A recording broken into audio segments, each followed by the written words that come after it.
నమస్కారం అండి. నా పేరు శివ చౌహాన్, మంగ్లీ గారి బ్రదర్ని. గత 30 రోజులుగా ఏదైతే మా పైన ఆరోపణలు వస్తున్నాయో దాని గురించి మాట్లాడడానికి వచ్చిన ఈరోజు. ప్రతి సంవత్సరం సీతారాముల వారి కళ్యాణం కావచ్చు, ఏదైనా కూడా మేము కట్టించిన ఆంజనేయ స్వామి దేవాలయం ఏదైతే ఉందో దాని పరంగా నేను ఎవ్రీ ఇయర్ 1 మంత్ ముందే వెళ్ళి నేను టెంపుల్స్ విజిట్ చేయడం జరుగుతుంది. నా ఇన్స్టాగ్రామ్ చూసుకుంటే మీరు గత 10 సంవత్సరాలుగా నా ఇన్స్టాగ్రామ్ లిస్టు మొత్తం కూడా దేవాదాయ టెంపుల్స్కి వాటికి మాత్రమే వెళ్తూ ఉంటాను. నేను టెంపుల్స్కి ధనుష్కోటి, రామేశ్వరం అలాంటి టెంపుల్స్కి వెళ్తూ ఉండడం జరుగుతుంది. మీరు కావాల్సింటే చెక్ చేసుకోవచ్చు. అయితే ఈ ఏదైతే నా మీద ఆరోపణలు వస్తున్నాయో, మా అక్క మీద నా మీద ఆరోపణలు వస్తున్నాయో దాని గురించి చెప్పడానికి వచ్చిన.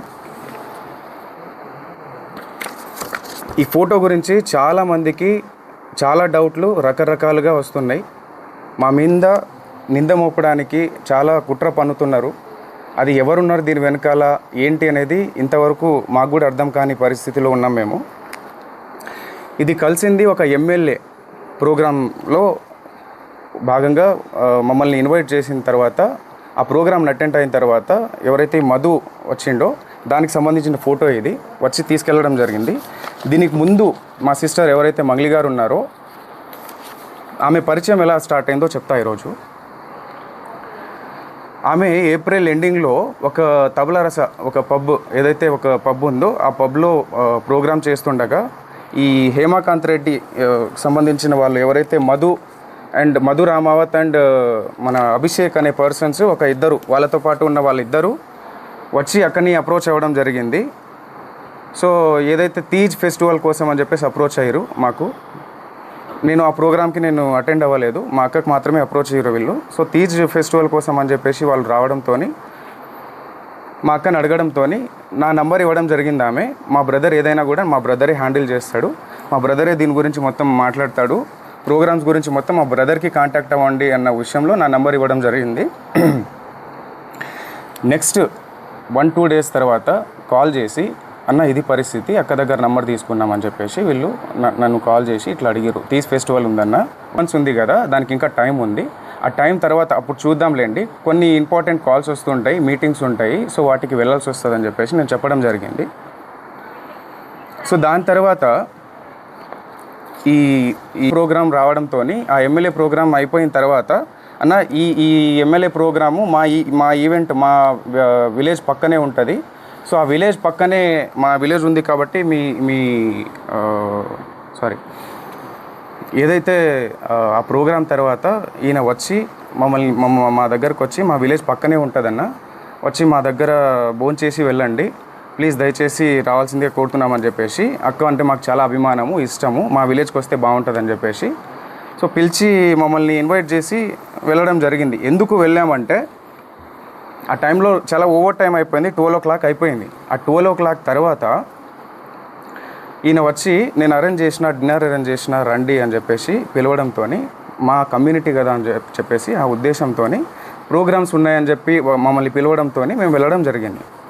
వెళ్తే అక్కడ, అక్క నీ ఫోటో, నేను కన్స్ట్రక్షన్లో ఉంది ఇల్లు, ఆ ఫోటో నేను తీసుకుంటాక గుర్తుగా ఈ ఇంటి ఓపెనింగ్కి నేను పిలుస్తా మిమ్మల్ని, ఈ ఇంటి ఓపెనింగ్కి మేము పిలుస్తా, అప్పటికి నేను ఫ్రేమ్ కట్టించుకుంటాక మా ఇంట్లో నాకు గుర్తుగా ఉంటుంది అని చెప్పేసి మేము డిన్నర్ చేసిన తర్వాత కింద దిగిన ఫోటో ఇది. మా టీం ఏదైతే ఉందో ఆ టీంతో సహా ఒక 15 members వరకు వెళ్ళినాం మేము. ఓకే, సో దీని తర్వాత ఇది అక్కడిది ఫోటో. ఈ ఈవెంట్ ఏదైతే జరిగిందో, ఈ వెంచర్ ఓపెనింగ్, ఇది వెంచర్ మేము రియల్ ఎస్టేట్ వెంచర్ ఇది చేస్తామని చెప్పేసి చేసిరు. దీని గురించి మాట్లాడాలి ఈరోజు. నేను ఈ వెంచర్ ఆఫీస్కి ఓపెనింగ్కి ఎందుకు వెళ్ళడం జరిగిందంటే, నాకు కాల్ చేయడం జరిగింది, అన్న అక్కకి మేము ఇన్వైట్ చేద్దాం అనుకుంటున్నాము, మేము ఈ రియల్ ఎస్టేట్ ఆఫీస్ ఓపెనింగ్కి అక్కకి ఇన్వైట్ చేద్దాం అనుకుంటున్నాము, సో అక్క రావాలన్నా అని చెప్పేసి నన్ను పిలిచిరు, అంటే నాకు అప్రోచ్ అయ్యారు. లేదన్నా ఈ వెంచర్ ఓపెన్లకి అక్క రాదు, ఎక్కడ కూడా మీరు చూసిండొచ్చు, ఎక్కడ కూడా అక్క ఈ వెంచర్ ఓపెనింగ్లకి దీనికి వెళ్ళదు అని చెప్పేసి అంటే, లేదన్నా కంపల్సరీ రావాలి, ఎట్లన్నా రావాలన్నా అంటే, లేదు అని చెప్పేసి అక్కను కూడా అప్రోచ్ అయ్యారు. అక్క మీరు కంపల్సరీ రావాలక్క దీనికి అని చెప్పేసి. సో అక్క నేను ఇలాంటి వాటికి రాండ్రా, ఏమన్నా ఉన్నా కూడా సరేలే తర్వాత మాట్లాడదాంలే అని చెప్పేసి లైట్ తీసుకుంది.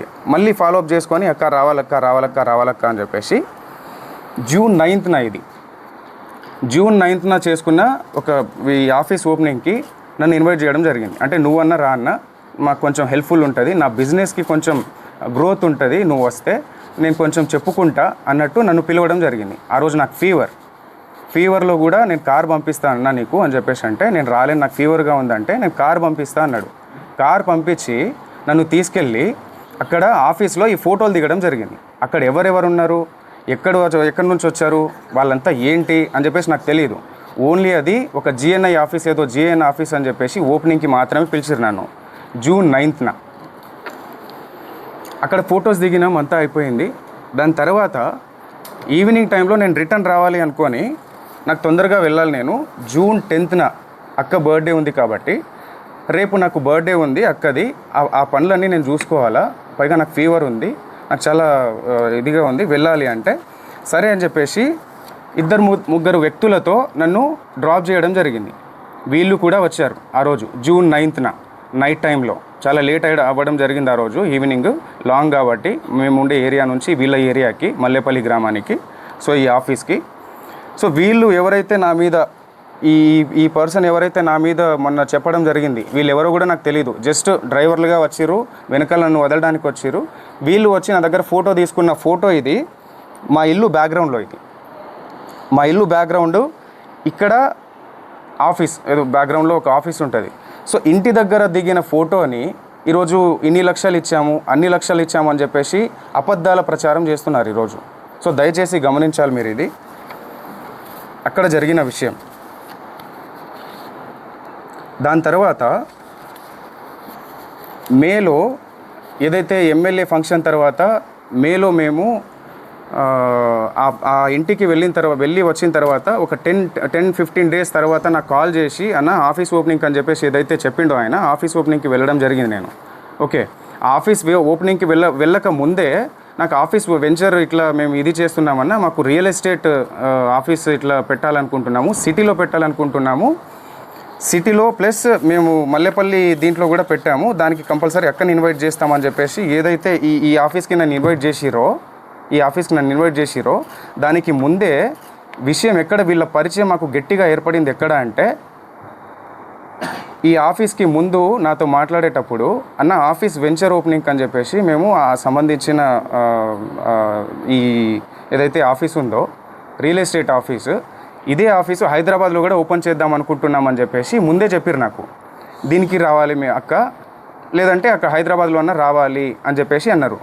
సో అలా అనడంతో నేను మా ఆఫీస్ ఏదైతే ఆఫీస్ పర్పస్ పెట్టుకుంటామన్న దాని మీద వాసవి అని చెప్పేసి మా ఫ్లాట్ ఉంటుంది, ఆ ఫ్లాట్ని అమ్మడానికి అని చెప్పేసి మేము ఎప్పటి నుంచో సేల్లో పెట్టినాం, అది 1 year బిఫోర్. సో వీళ్ళు ఏంటి ఆఫీస్ పర్పస్ మాకు కావాలి అని చెప్పేసి వెతుకుతున్నారు కదా అన్న ఉద్దేశంతో మేము ఒకసారి ఫ్లాట్ చూడండి, మీకు నచ్చితే తీసుకోండి అని చెప్పడం జరిగింది. ఓకే, సో దాని తర్వాత చూస్తామన్నా అని చెప్పేసి వచ్చి విజిట్ చేసిన తర్వాత మే 25th 26th మే 25th వీళ్ళు ఎమ్మెల్యే పార్టీ తర్వాత వీళ్ళు వచ్చి నన్ను అప్రోచ్ అయ్యి ఇది అన్న పరిస్థితి అని చెప్పేసి మాట్లాడడం జరిగింది. ఫ్లాట్ చూపించిన తర్వాత చూసుకున్న తర్వాత మాకు నచ్చిందన్న తీసుకుంటామని చెప్పేసి ఆ రోజు మే 25th కావచ్చు 6th కావచ్చు, డేట్ ప్రాపర్గా తెలియదు నాకు. సో ఆ టైంలో వీళ్ళు వచ్చి మీ ఫ్లాట్ తీసుకుంటామని చెప్పేసి సమ్ అమౌంట్ అడ్వాన్స్గా మాకు పంపించడం జరిగింది. అక్కడ జరిగిన ఏదైతే అటాచ్మెంట్ మా ఫ్లాట్ సేల్ చేయాలని చెప్పేసి మేము అనుకున్న దాని తర్వాతనే ఈ అటాచ్మెంట్ నాకు మధుకి ఏర్పడింది. అక్కకి ఎలాంటి సంబంధం లేదు, అక్క ఫోటో ఒకటి మాత్రమే ఉంటుంది, అది కూడా ఇక్కడ బర్త్డే ఫంక్షన్లో కూడా కలవలేదు, తర్వాత ఏదో. ఓకే, సో ఆ వాసవి ఏదైతే ఉందో ఆ వాసవిలో ఉన్న అగ్రిమెంట్ పరంగా మాత్రమే మాకు పరిచయం, అంతవరకు మాత్రమే. వీళ్ళు జూన్ 9న వాళ్ళ ఆఫీస్కి వెళ్ళి రిటర్న్ అయిన తర్వాత జూన్ 10th నేను కూడా వస్తా అన్నా అంటే సర్లే అన్న చూద్దాంలే అని చెప్పేసి చెప్పడం జరిగింది. జూన్ 10th ఏదైతే బర్త్డే పార్టీలో వాళ్ళు కనిపించారో ఆ విజువల్స్ అది కూడా 12 o'clock వచ్చారు వాళ్ళు. 12 o'clock వచ్చిన తర్వాత ఎస్ఓటీ ఎవరైతే వచ్చారో దాని తర్వాత వాళ్ళు వెళ్ళిపోయారు, కలవలేదు, ఫోటోలు కూడా తీసుకోలేదు ఆ రోజైతే. దాని తర్వాత హేమకాంత్ రెడ్డి గురించి చెప్పాలి నేను. శివకు కూడా తెలియదు అక్కడ పోయింది, సస్పెన్స్లో పోతున్నారని చెప్పేసి అనమాట. తర్వాత అసలు డబ్బులు ఎందుకు ఇచ్చారు ఫస్ట్? ఏ సార్ ఇప్పుడు